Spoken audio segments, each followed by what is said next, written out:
mother and her 10-year-old daughter headed out for what was supposed to be a relaxing weekend ski trip, but after they checked in, they simply vanished.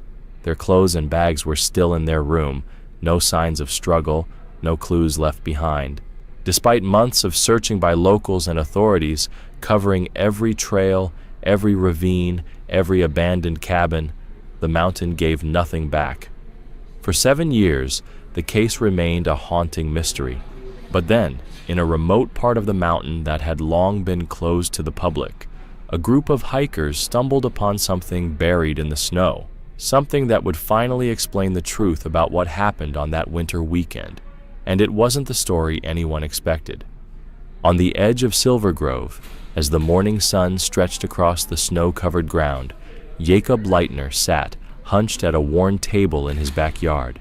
A cigarette hung from his lips. A half-empty beer bottle dripped onto faded police reports and unpaid bills. Sympathy cards, once full of support, now felt hollow with time. In the distance stood Mount Silver Fir, its peak hidden behind a curtain of fog. Jacob stared at it like it had betrayed him. 3 generations, he muttered, the words slurred. My grandfather, my father, me. We gave everything to you. He raised the bottle in a bitter toast. And you took them, didn't you? My Annalise, my little Lena, like they never existed. That mountain wasn't just scenery. It had been their family's lifeblood.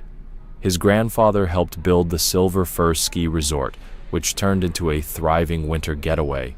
Families came from all over. Some believed the mountain had spiritual power. Others just loved the snow. For the Leitners, it was home. It was legacy. Jakob used to walk the grounds hand in hand with his daughter Lena, showing her how the lifts worked, explaining the bookings, teaching her how to read the sky before a storm. He used to tell her, "Someday, all this will be yours." She'd grin up at him, her bright blue eyes shining. But that was 7 years ago, before it all collapsed. He remembered that weekend with painful clarity. It was a Friday in late winter. Jakob had injured his ankle badly earlier that week. Doctor's orders were strict, stay off his feet. But Lena had been counting down the days to the trip. She had stickers on the calendar and everything. "Please, Papa, can't we still go?" she'd begged. "I'll take her," Annalise had said, brushing a hand through their daughter's blonde hair. Same room, same slopes. She's been looking forward to this. They'd gone dozens of times without him when he had to stay behind for work. Their usual suite, room 306, overlooked the main slopes. The staff knew them by name. What could go wrong? That Saturday evening, Jakob received photos from Annalise, she and Lena smiling in their gear, the mountain behind them. A photo of Lena practicing her new turns, a selfie of the two of them at the lodge, laughing with whipped cream on their lips. He smiled, sent back a string of hearts, told them to have fun. But the next morning, something changed. His usual good morning message never went through. By noon, his calls were going to voicemail. He told himself it was just poor reception, common on the back trails. But when the sun began to set and there was still nothing, the fear crept in. At 3:47 p.m., he called the front desk. "Can someone check room 306? My wife and daughter should be there." 20 minutes later, "Mr. Leitner, the room is empty. Their things are here, but no one's seen them since last night."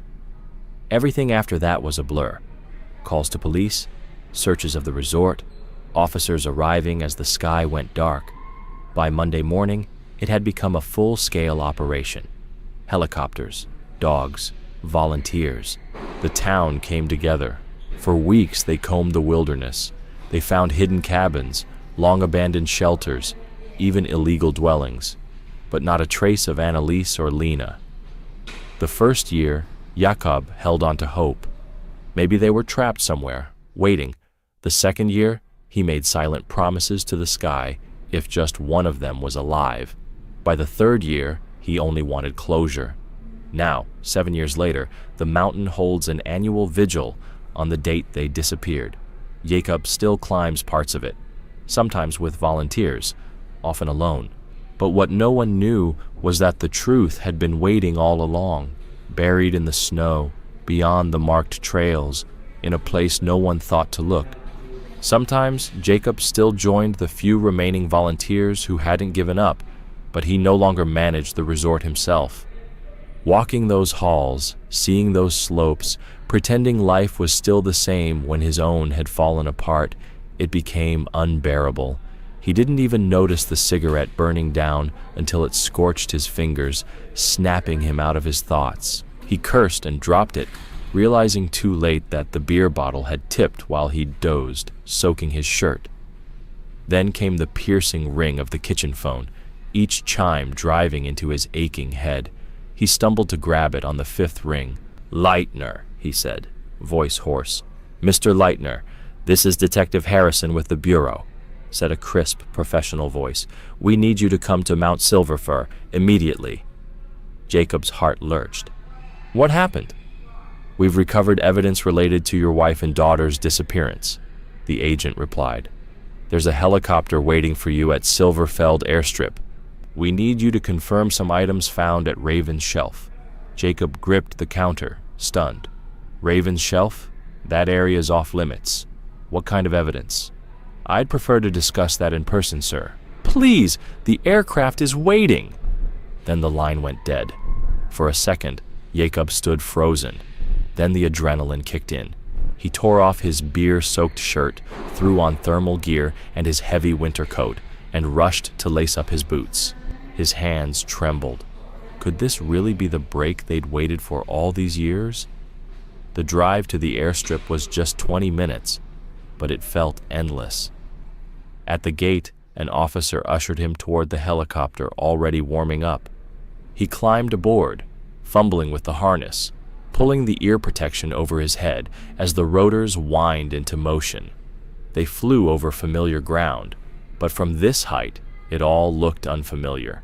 The ski runs, the cabins, the resort itself, now reduced to a miniature version of a life that once felt so big. Then they curved toward a part of the mountain he rarely saw, Raven's Shelf, off limits to the public due to its unstable terrain and sudden drop-offs. The helicopter touched down in a clearing where the trees thinned and snow crusted the earth.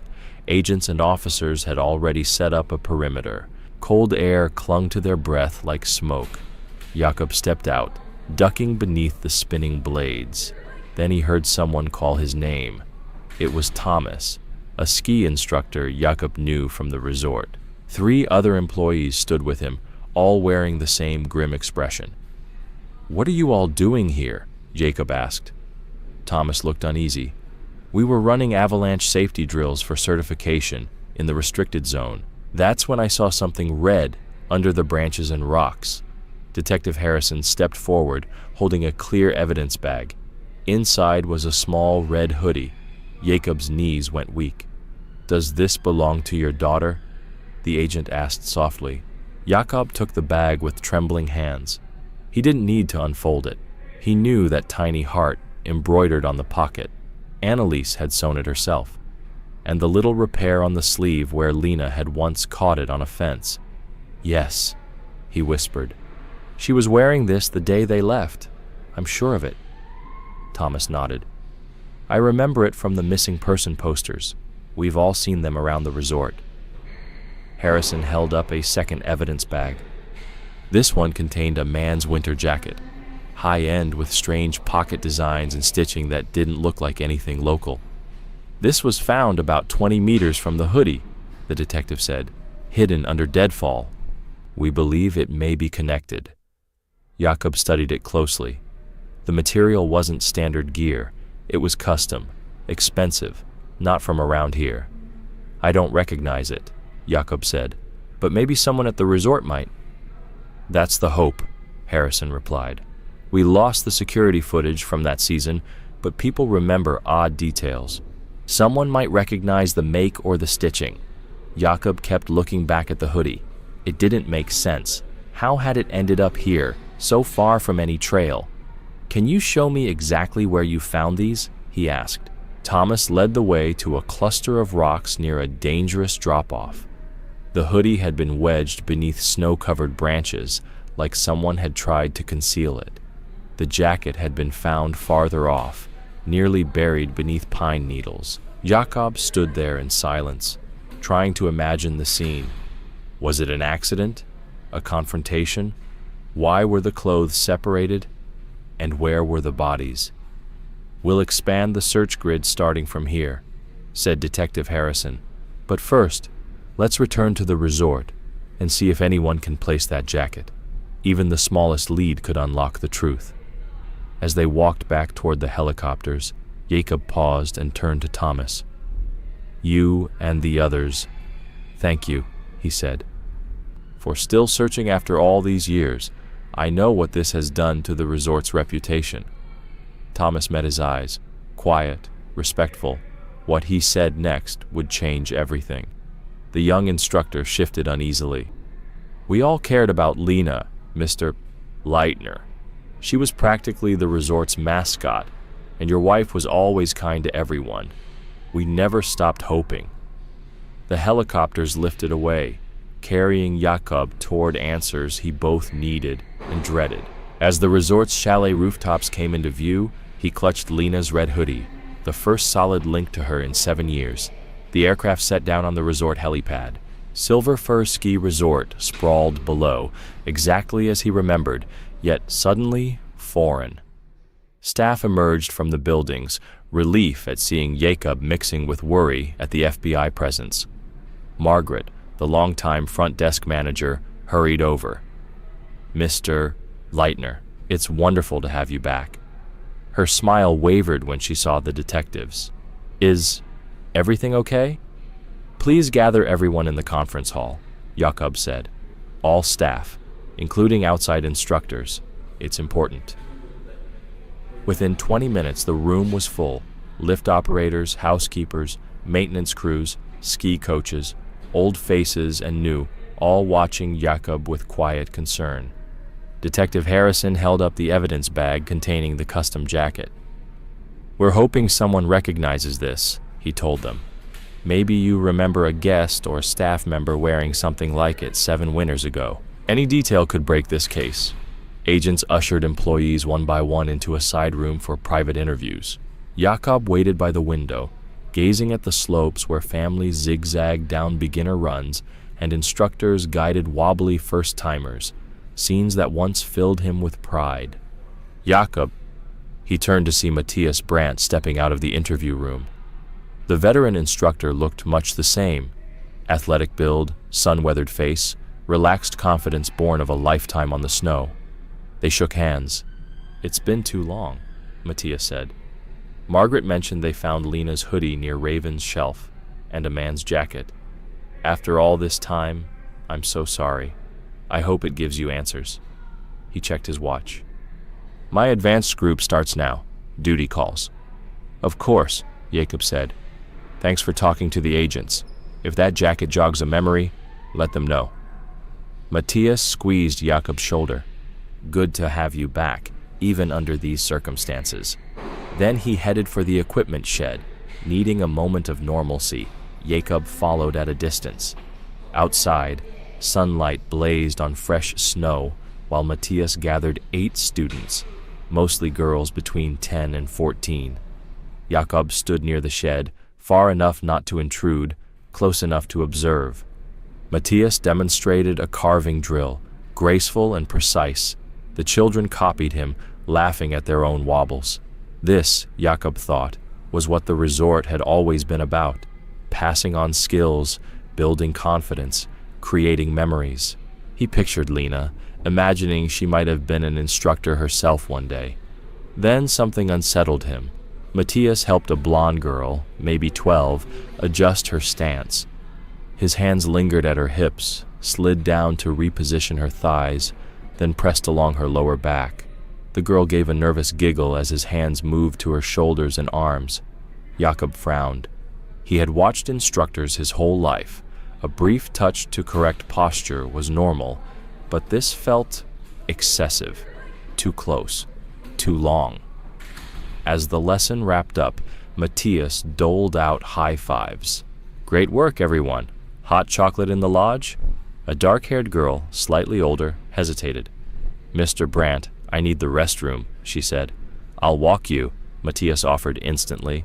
Jakob stepped forward. Policy says female staff escort female students, he reminded them. The girl could easily find the facilities on her own. Matthias blinked. Oh, didn't see you there, Jakob. Some parents like the extra supervision. Safety first, Jakob replied, keeping his tone even. The girl shrugged and headed for the lodge alone.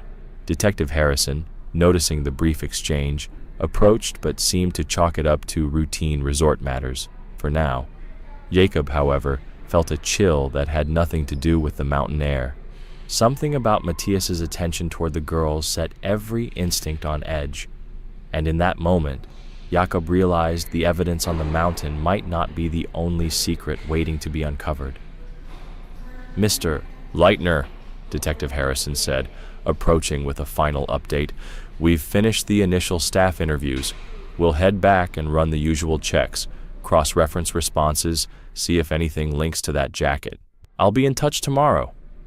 Thank you, Detective, Jakob replied, still scanning the area. He was looking for Matthias, hoping to smooth over their earlier tension, but the instructor was nowhere to be found.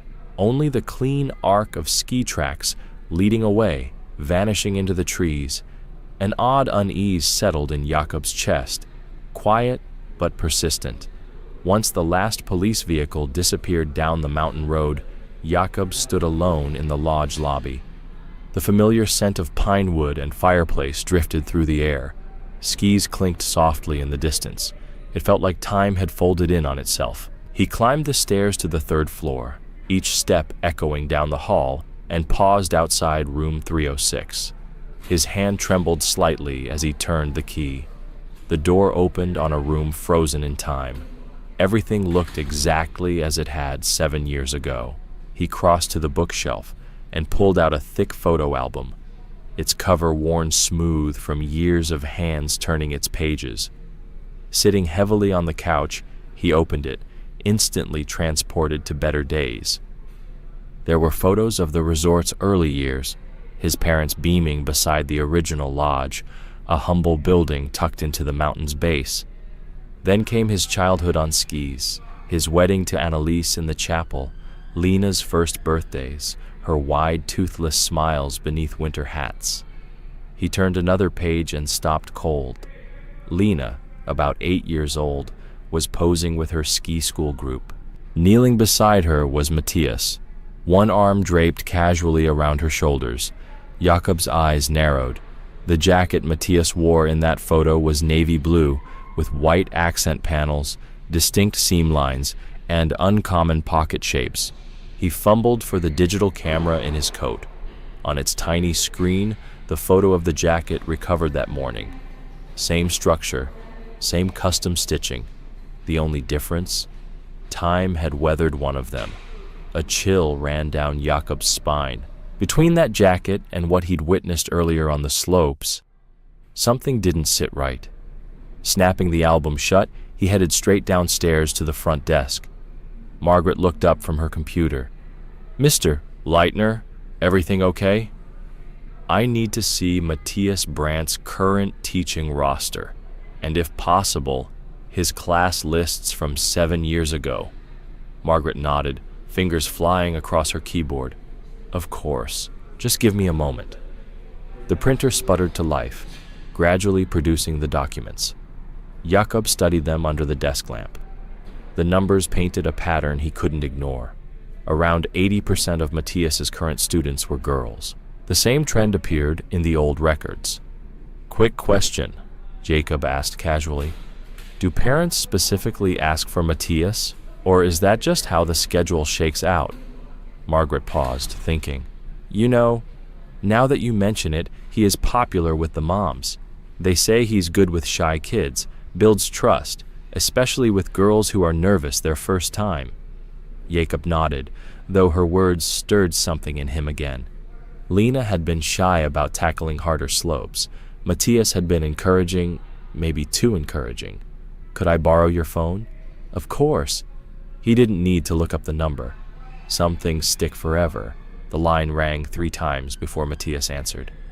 Matthias, it's Jakob. I was thinking, it's been too long since we caught up. How about dinner tonight? My treat. There was a pause. Tonight? That's sudden. I know. I should have asked earlier, but you'd already left. Being back here, it's brought a lot up. I could use the company. Matthias's tone softened. I have lessons at other resorts tomorrow, so I can't stay late, but dinner would be nice. Perfect. I'll pick you up at 6. That little diner in Bullerton, is it still open? The Miner's Rest? Yeah, it's still there. 6 works. See you then.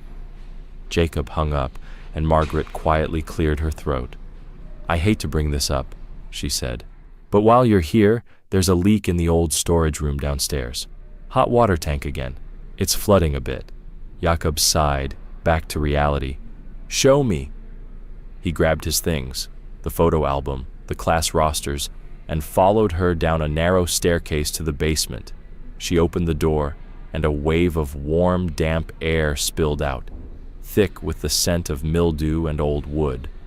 Apologies for the smell, Margaret said, flicking on a blinking fluorescent light overhead. The leaks made everything damp. The storage room was exactly as Jacob remembered it, tight, cluttered, packed with decades of resort history. Vintage skis leaned against the walls, old uniforms hung from rusted hooks, dust-covered boxes filled the shelves, and in that moment, Jakob wondered what other forgotten things this resort still held, buried under years of snow, silence, and secrets.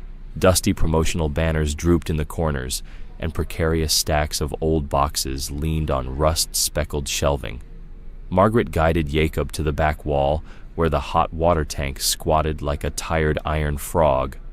A steady drip, drip, drip echoed through the room, water collecting in a bucket below. White mineral streaks fanned out across the concrete, a silent record of weeks gone by. It's been like this for about 3 weeks, Margaret confessed, wringing her hands. Not dangerous, but the utility bills are climbing. We empty that bucket twice a day, and the humidity is ruining equipment. Guests keep complaining the hot water runs out every morning. Jacob grimaced.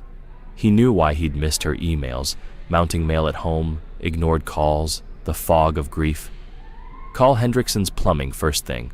If they can't fix it, get Mountain Mechanical from Silver Grove. Replace the whole unit if we must. Relief flashed in Margaret's eyes as she took notes. While she wrote, Jacob surveyed the cluttered room. His grandfather would have bristled at the disorder. Everything once had its place. When the weather warms, we should sort this out. Maybe hold a sale and clear the extras. That would be wonderful. Some of these boxes predate me, Margaret said. Across the room, a blue tarp caught Jakob's eye. What's under that? Oh, Mr. Brandt's spare gear. Old stuff he's replaced, but keeps around. Jakob peeled back the tarp. Beneath lay ski poles, snowboards, boots, older models, but still serviceable. Seems wasteful to let these sit here, he muttered, lifting a snowboard boot. Then he paused. Near the ankle flex was a small dark circle, a button that didn't belong. Under better light, he eased it free.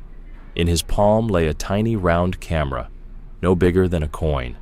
No brand, hand-soldered circuits visible behind clear resin. The battery was long dead, but an SD card peeked from a slot. Margaret stared. Is that a camera inside a boot? Looks that way, Jacob said, slipping both the device and memory card into his pocket. Why position a lens there? It would point upward, at the wearer. He set the boot aside, mind racing. Another question for Matthias tonight. Back upstairs, the lodge lobby felt warmer, almost forgiving. Jakob's gaze drifted across the familiar beams and stone hearth. This resort, his family's legacy, had survived on loyal staff while he mourned at a distance. I should be here more often, he told Margaret quietly. She offered a gentle smile. Everyone understands, Mr. Leitner. The antique clock above the fireplace read 3:30 p.m., plenty of time before dinner with Matthias. I'm driving into Bullerton to see how town's changed. Call if anything comes up."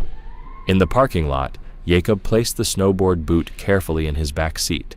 As he started the engine, the weight of that hidden camera pressed against his pocket, a small mystery inside the greater one that had shaped the last 7 years. The road to Bullerton twisted through evergreen slopes he'd driven 1,000 times. The town appeared around a bend, nestled in the valley like a toy set left untouched. Main Street still held Murphy's Hardware on the corner, its weathered sign promising everything for mountain life. Ahead, the diner where he and Annalise once shared sunrise breakfasts waited just the same. 1,000 memories, one new lead, and a dinner appointment that might tie them together. Posters for long-closed ski runs still boasted world-famous pancakes, and the Miners' Rest Tavern, tucked between the post office and a real estate office, looked exactly as Jacob remembered. Heavy wooden door, tiny windows, practically cave-like. He parked outside and let the memories wash over him. This was where he'd taken Annalise on their 3rd date, where they'd celebrated her pregnancy announcement, where Matthias had surprised him on his 30th birthday. Inside, time had frozen. The same pressed tin ceiling, the same scarred bar, the same neon signs casting colored glow. Even the scent, aged wood, hops, and mountain air, was unchanged. "What'll it be?" asked a young bartender with a carefully waxed mustache. "Moose drool," Jacob replied, naming the local brew. As the pint was poured, he tried to order his thoughts. The helicopter, Lena's hoodie, the stained jacket matching Matthias's old photo, and those unsettling touches on the slope. When the beer arrived, Jacob took a measured sip. He reminded himself not to chase shadows. Matthias had been his friend for 15 years. Surely someone would have spoken up if anything was truly off. Halfway through the glass, Jacob drifted to the photo wall, an informal gallery of locals and visitors. One image stopped him cold. It showed Matthias with a teenage girl, 14, maybe 15, dark hair, leaning into him with effortless familiarity. Matthias's arm rested protectively around her shoulders. Matthias never mentioned family. No wife, no siblings, no nieces, nothing. Back at the bar, Jacob flagged the bartender. "That's Matthias Brandt, right?" he asked, pointing to the picture. "Who's the girl?" "That's his daughter," the bartender said. "Adopted, I think. She's polite, quiet. They usually share a pizza in the back booth." Jacob's surprise must have shown. Matthias had adopted and never said a word. He checked the time, 4:15. On impulse, he called Matthias. "I'm at the Miners' Rest," he said. "Want to meet here for a drink instead of dinner?" A pause. Matthias sounded almost tense. I'm in the middle of something. Dinner is still better. 6 o'clock, yes?" "Sure. See you then." The line clicked off. Odd. Jacob paid his tab and headed to the car, noticing the fuel gauge near empty. He pulled into the Gas and Go on the edge of town. 2 pumps, a small store that sold everything from fishing lures to frozen burritos. While the tank filled, Jacob went inside to pay. The teenage clerk barely looked up from her phone. As he stepped back outside, movement caught his eye. 2 men on a motorcycle had rolled up beside a parked sedan. One biker dismounted, tried the sedan's door. It opened. Through the store window, Jacob saw the car's driver still at the counter. In the back seat sat a girl, maybe 13 or 14. Confusion hit her face, then fear. Jacob reacted on instinct. He sprinted over, yanked the rear door wide. "Hey, what do you think you're doing?" The biker, scraggly hair, worn leather, shoved him hard. "Back off, old man!" the girl screamed. Jacob grabbed for the intruder, but the man scrambled behind the wheel. The engine roared, tires screeched, and the car lurched backward. "Stop!" Jacob shouted. Jacob slammed a fist against the glass, shouting for help. Inside, the convenience store clerk finally looked up, phone tumbling from her hands. The sedan's owner bolted outside, but the car was already rolling. Jakob dove into his own vehicle and gave chase. The thief drove fast but sloppy, and Jakob cut him off before the sedan reached the main highway, slewing his car sideways to block the route. Two bikers bailed out. One had ditched his motorcycle to back up his partner. They rushed Jakob as he stepped out. A punch hammered his ribs, another snapped against his jaw. He swung back, caught one attacker, but a hard right to his temple sent him sprawling. Boots thudded into his sides until distant sirens wailed through the valley. The kick stopped, engines roared, the bikers peeled away. Jakob staggered to the open sedan. In the back seat sat the terrified girl from Matthias's morning lesson, the same blonde student. "It's all right," he managed, breath ragged. "You're safe." Recognition flickered in her eyes, just as patrol cars skidded in, lights flashing. Her brother, the owner of the sedan, ran over while officers secured the scene. As Jacob gave his statement, an officer shook his head. "Third time this month. Parking lot snatches are too easy up here. Grab a kid, disappear into back roads before anyone knows." Jacob nodded, holding napkins to his nose. "It's harder to guard every open lot than every locked house," he agreed. The girl, Alana, had calmed. "Thank you," she whispered. "I'm Alana." "I know," Jacob said gently. "Matthias's student, right?" She brightened despite the ordeal. "Yes, he's amazing. I was so scared of skiing, but he always knows what to say. I've taken lessons for 2 years." Jacob searched her face for unease at the mention of Matthias, found only sincere admiration. Maybe he'd been overthinking. Still aching, Jacob drove himself to the clinic. The left side of his face felt twice its normal size. Every breath nudged bruised ribs. Inside, Dr. Paulson, 30 years of mountain medicine, whistled at the damage. "Bar fight?" he joked while applying butterfly bandages.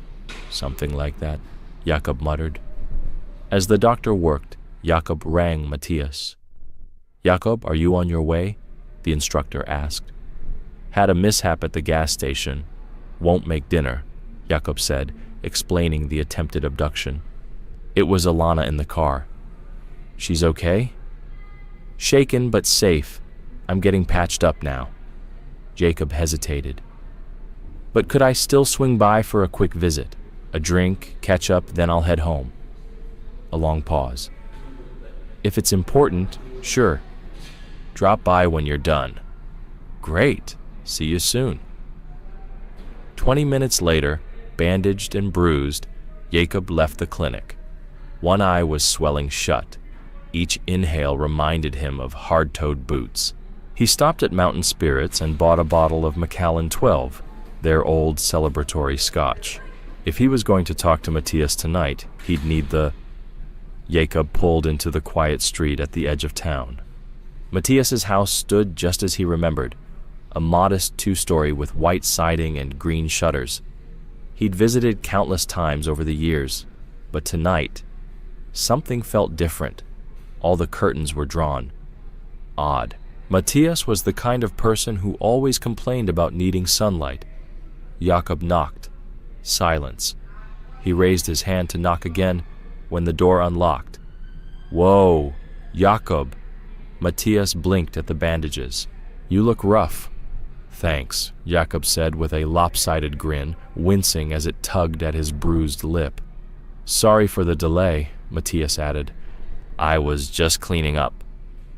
"What are you—" "My mother," Jacob quipped, and both men chuckled, though the laughter felt a little forced. "Hey, I've been living solo for 7 years," Jacob said. "My place is a mess. No judgment." Matthias stepped aside, and Jacob entered. The place was spotless, almost unnervingly so. Surfaces gleamed. Everything was perfectly arranged. The air smelled like pine-scented cleaner and something synthetic. Too perfect. "Let's sit out back," Matthias offered. They stepped through the pristine kitchen and onto the deck. Jacob sank into a patio chair, the cool night air stinging his battered face. He reached into his bag and pulled out a bottle. "Figured we deserved the good stuff," he said, holding up the Macallan. Matthias fetched 2 glasses while Jacob looked around. The yard, like the house, was immaculate. The lawn looked hand-trimmed. "So, what happened?" Matthias asked, pouring them each a generous measure. Jacob recounted the incident at the gas station, downplaying the injuries. They sipped quietly, the scotch's slow burn oddly comforting. The conversation drifted towards safer ground. "I had no idea you'd been stepping in at the resort," Jacob said. "Margaret never mentioned it." "Things were getting a little chaotic," Matthias replied with a shrug. "I helped where I could, just tried to keep things running." "I should have been there. You shouldn't have had to carry it." "You were grieving, Jacob. We all understood. Your father built strong systems. I just kept the gears turning." They fell into silence until Jacob finally asked the question that had been weighing on him. "I noticed your classes. Most of your students are girls now. Is that a trend? More young women interested in winter sports?" Matthias's grip on his glass tightened slightly. "Oh, that? Just how sign-ups fell this season. Next year could be the opposite." Jacob nodded slowly. "Just something I picked up on. Also noticed your instruction style is hands-on, especially with the girls." Matthias's posture shifted, his eyes now fixed on his glass. "What do you mean?"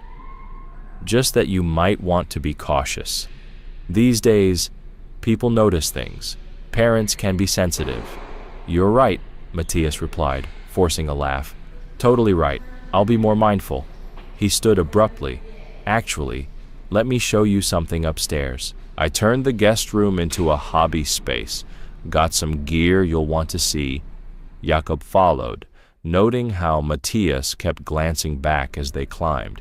The guest room had been converted into a full-blown winter sports haven. Racks of snowboards, skis, boots, all neatly arranged. "This one's a Rossignol X-Fi," Matthias said, proudly lifting a board. "Magtech edges, perfect for deep powder." Jacob half listened. His eyes had drifted to a door at the far end of the room. Through a small, curtained window, he spotted what looked like a workshop, tools on pegboards, coils of wire, scattered electronic components. Matthias followed his gaze.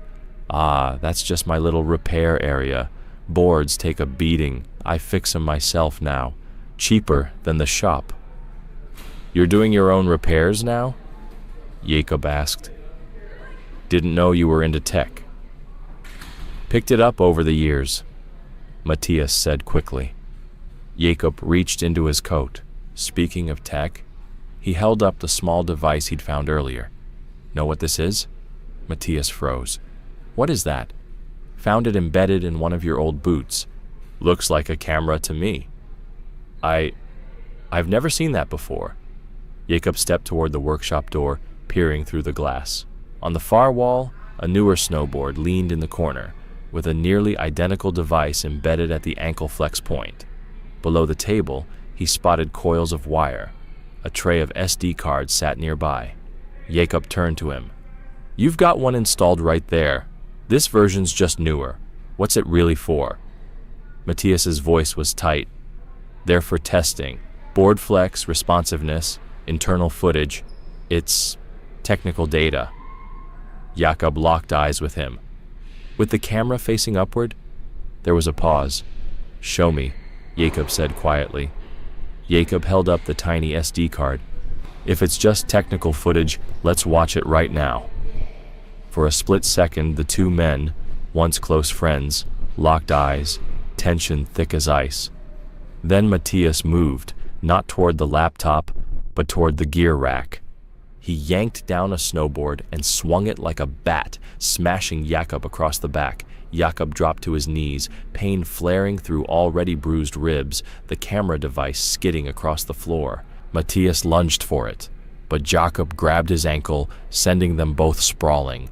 They grappled, two middle-aged men fighting with desperate fury.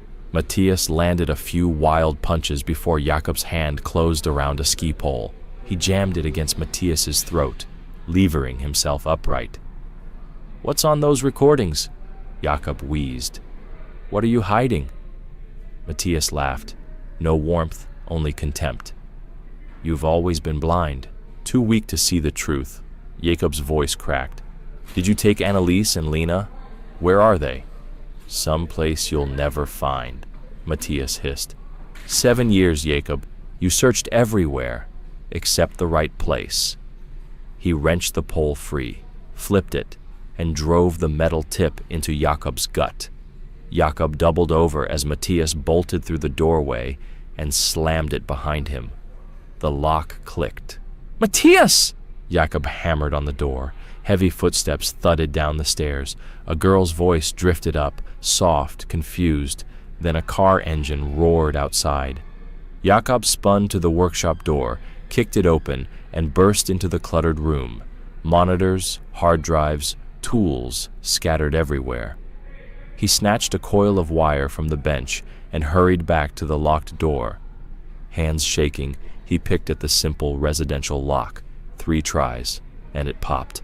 He raced downstairs, chest on fire. His phone, left on the patio table. He dashed out the back door, grabbed it, and sprinted to his car. Fingers trembling, he dialed 911 while jamming the key into the ignition.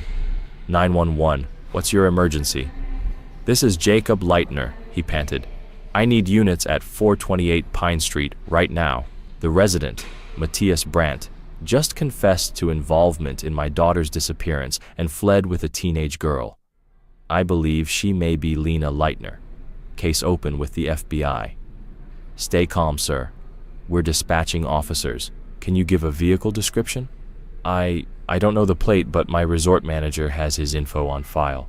Silver Fir Ski Resort. Her name's Margaret Thompson. Units are en route. Do you have a direction of travel?" Jacob sped through the neighborhood, headlights sweeping every cross street. "He left minutes ago. Can't be far. I'm heading toward Maine." His gaze darted between dark turnoffs. "Back roads are quicker at night. He might take those. Keep us updated. Officers will intercept." Sirens wailed in the distance as Jacob reached the town park. There, on the grass near the playground, a silver Honda Accord idled. 2 figures stood beside it, backlit by a lone street lamp. "I see them. Town Park, west entrance, silver Accord. Do not approach. Wait for officers." Jacob cut his engine, anger eclipsing caution. He stepped out. "Matthias!" The instructor didn't run. He just watched Jacob approach, calm, almost resigned. "It's over. The police are on their way," Jacob called. "I hear them," Matthias said evenly. "This town is a fishbowl, nowhere to go." Jacob's eyes shifted to the girl beside him. Taller now, black hair instead of blonde, but something about her posture. "Lena?" The word came out broken. The girl stared back, expression blank.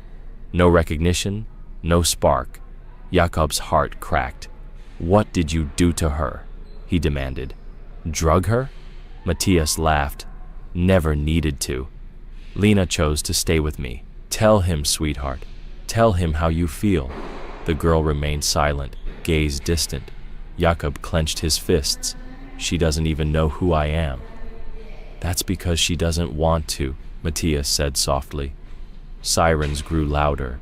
"But I'll give you one chance, old friend. The police will be here in moments. So here's my offer. You and me, man to man. If you win, everything," Matthias said calmly. "But if I win, then she'll know I was right all along. That you're too weak to protect anyone." Jacob shook his head, disbelief and fury mixing in his voice. "That's insane. Win or lose, you're going to prison." "Am I?" Matthias smiled darkly. "Or will Lena tell them she came with me by choice, that you abandoned her?" "I never—" "Don't." A quiet voice cut through the night. Both men turned. Lena, her tone was flat, emotionless, but she was looking at Jacob, really looking at him for the first time. "Sweetheart, don't," she repeated. "Prove who's stronger." Jacob's heart sank. What had Matthias told her over all these years? What twisted version of reality had she lived through? But there was something behind her words, fear, maybe, or hope. And Jakob realized he couldn't walk away. "Fine," he said. They circled each other slowly on the damp grass, two men carrying 7 years of secrets, guilt, and pain. Matthias struck first, a sharp jab to Jakob's swollen eye. Pain flared. Jakob lunged, tackling him around the waist. They hit the ground hard, rolling. Matthias was stronger, more agile, landing blows with trained precision. Jakob fought with instinct alone. A knee crushed his ribs. Hands clamped around his throat. Red and blue lights flashed at the park's edge. Sirens were closing in. "You were always weak," Matthias spat. "That's why I took them. You didn't deserve them." Jakob's hand brushed against a stone. Without thinking, he grabbed it, lifted it high, but then he saw her. Lena, watching, her face no longer blank. There was fear, uncertainty, and Jakob stopped. If he ended this with violence, if she saw that, what would she remember? What would it turn him into? Instead, he dropped the rock and surged upward, using everything left to flip Matthias onto his back. He landed 3 hard punches before voices yelled behind him. "Mr. Leitner, that's enough." Officers surrounded them. Jakob collapsed as they pulled him off. He didn't fight. They cuffed Matthias, who laughed through bloodied lips. "See, Lena?" he croaked. "He's just like me. Another angry man solving problems with his fists." "Enough." One officer jerked Matthias to his feet. "You have the right to remain silent. Use it." Jakob struggled upright.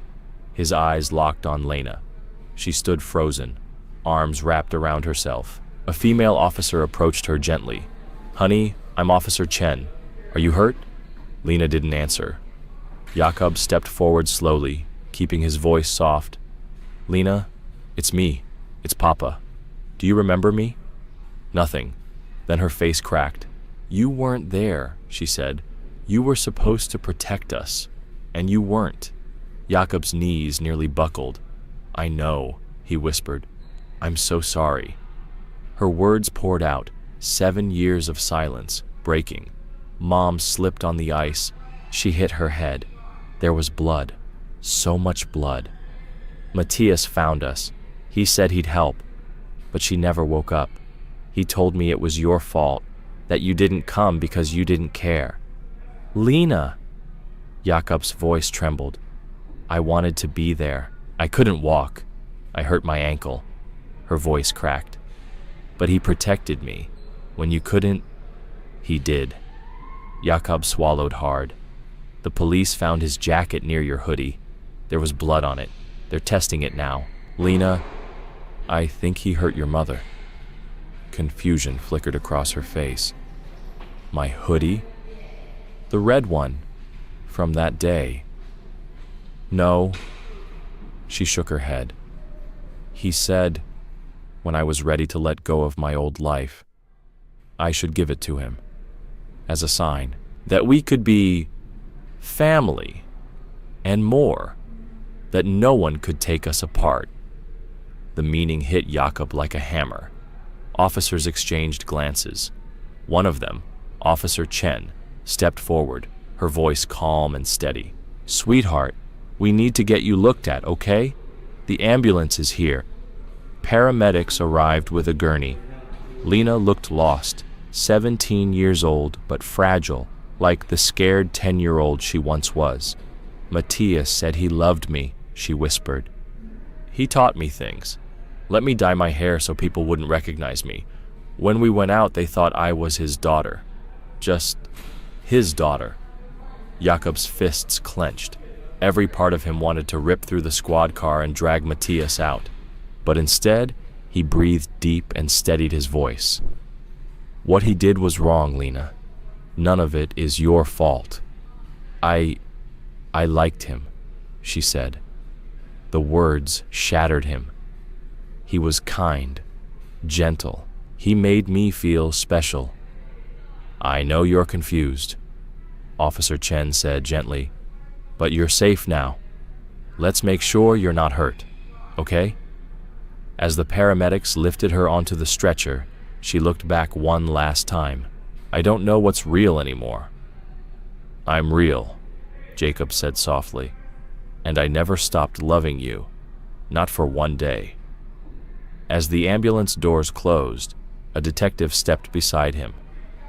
Mr. Leitner, he said quietly, your daughter's been through a deep psychological ordeal. Manipulation like this doesn't unravel overnight, the detective had said. It's going to take time, months, maybe years of counseling. Don't push too fast. Trauma like this, it comes in layers. Will she be okay?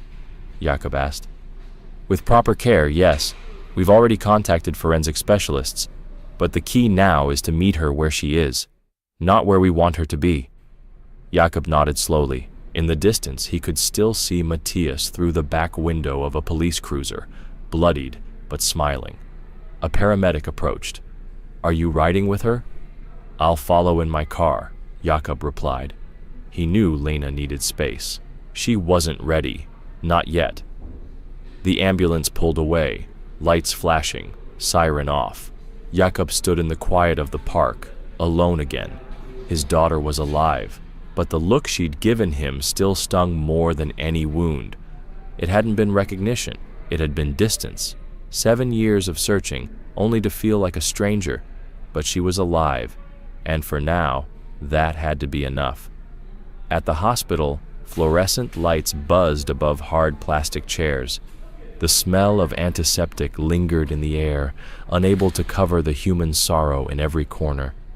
Jacob sat hunched forward, hands clasped, and finally let the tears come, first silently, then in deep, shaking sobs. Other visitors glanced over, but no one said a word. 7 years of bottled grief poured out. Grief for Annalise, whose body now likely lay somewhere in a frozen ravine. For the years stolen from Lena by the man he'd once called a friend. And for the daughter who now looked at him like she didn't know who he was. Mr. Leitner? He looked up, wiping his face as a woman in scrubs approached. A name tag read, Dr. Patel. How is she? He asked quickly. Physically, malnourished, but stable. We've started IV fluids and nutrients. Dr. Patel sat beside him. Psychologically, it's more complicated.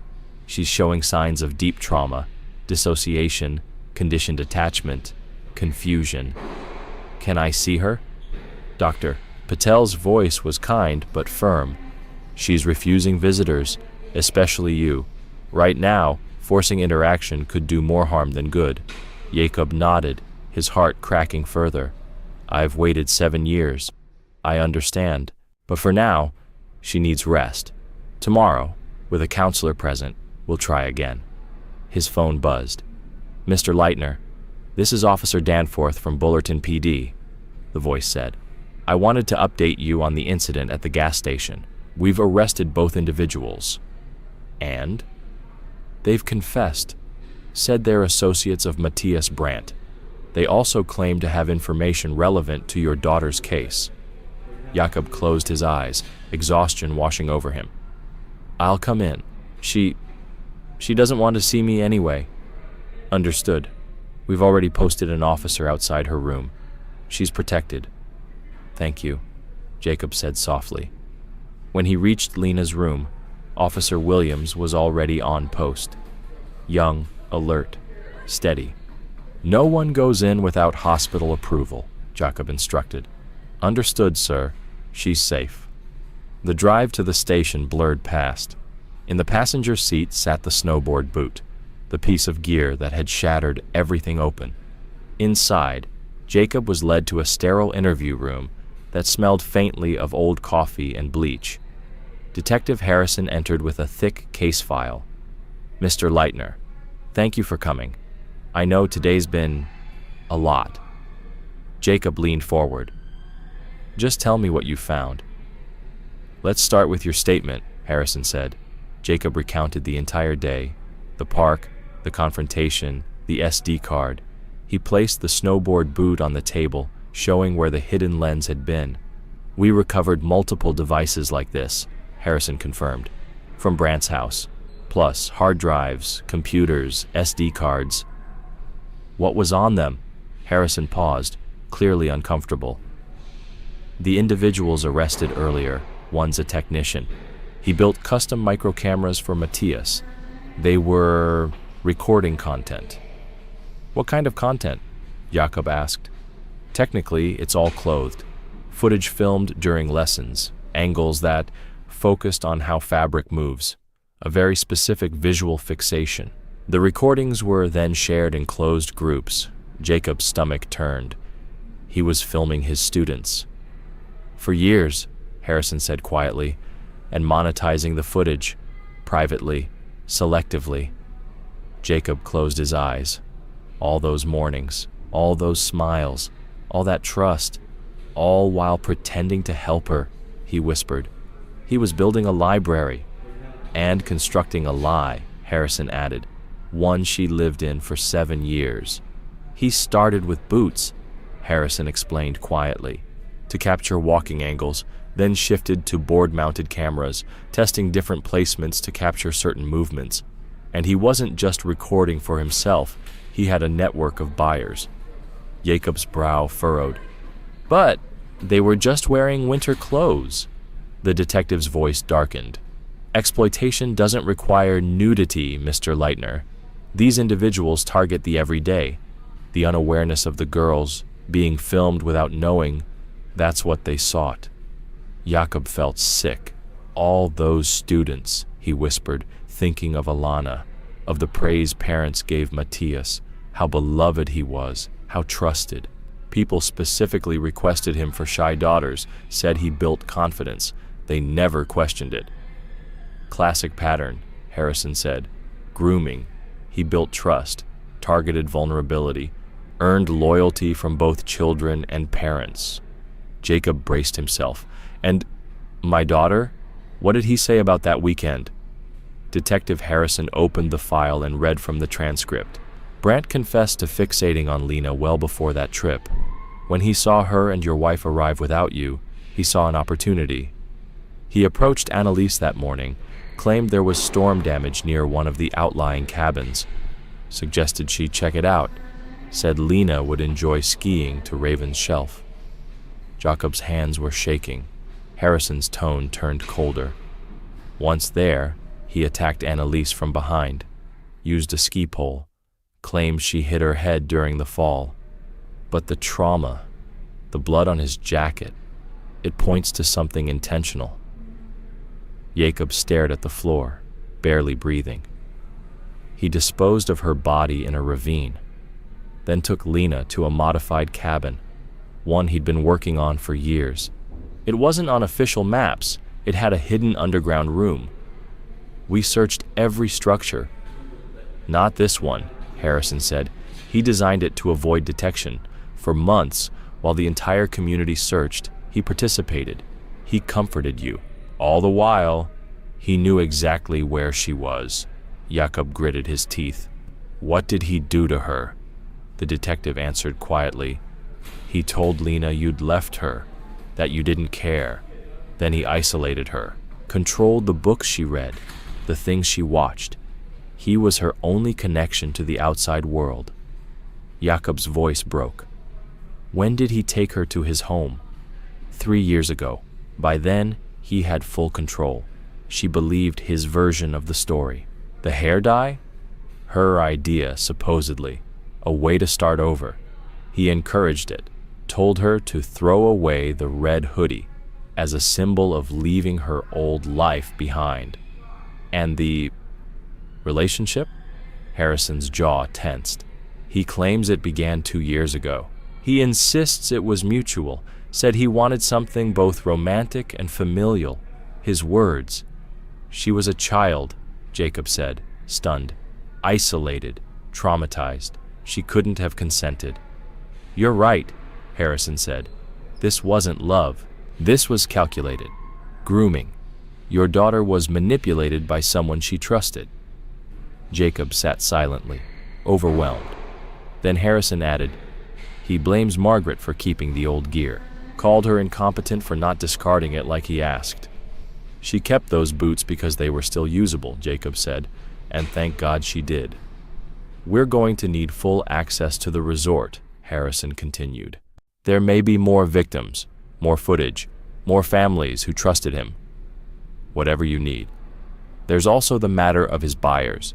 The 2 men arrested earlier gave us names. This could expand fast." Jacob nodded. He signed papers, gave permissions, answered questions. Then finally, he returned to the hospital. Officer Williams was still at his post. "No incidents," he reported. Through the small window, Jacob saw Lena asleep, her face softer, younger, fragile. He sank into the chair outside her room.